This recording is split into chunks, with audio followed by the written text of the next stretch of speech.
Je suis née et élevée au Brésil. Je me rends compte que quand je parle du Brésil en Europe, il y a des personnes qui ne connaissent absolument rien sur mon pays. Voici quelques faits bizarres ou pas sur le Brésil. Le Brésil comprend la plus grosse population noire en dehors de l'Afrique. Le Brésil comprend aussi la plus grosse population des Libanais en dehors du Liban. Il y a plus de Libanais que le Liban lui-même. Au Liban, il y a 5 millions de Libanais, alors qu'au Brésil, il y en a 10 millions. Une autre chose assez impressionnante sur le Brésil, en fonction de la région où tu es, tu verras des personnes complètement différentes les unes des autres. Par exemple, si tu vas dans le nord, les personnes sont plus foncées, donc d'origine africaine, et aussi d'origine indigène. Si tu vas dans le sud, les personnes auront des yeux bleus, les cheveux blonds et la peau très claire, d'origine allemande. En parlant des régions, le Brésil, il n'est pas sous une république comme la France. Nous sommes une fédération où chaque État aura un petit peu de pouvoir. Bien sûr, en obéissant les régimes généraux supérieurs qui va contrôler tous les pays. Mais chaque État peut aussi avoir ses propres règles, ses propres lois. Donc les règles vont varier d'un État à l'autre. En France, on aura des régions, des provinces, alors qu'au Brésil, on parle de États. On a 26 États différents et un district fédéral.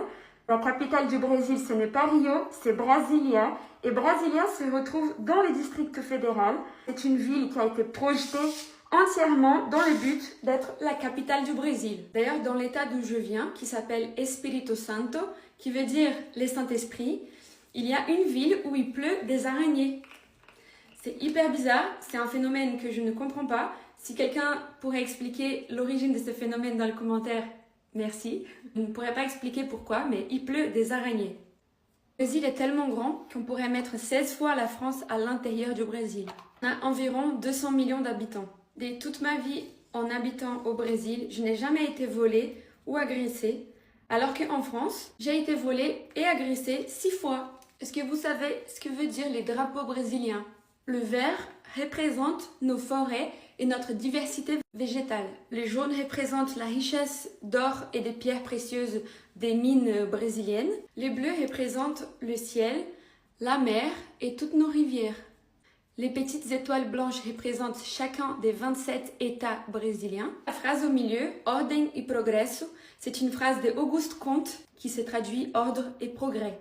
Malheureusement, l'esclavage au Brésil a duré plus de 300 ans et elle a été abolie officiellement par une loi en 1888. Mais même après avoir été abolie officiellement, les derniers esclaves du Brésil ont vécu jusqu'en 1988. Toutes les séquelles de l'esclavage laissaient une discrépance sociale énorme.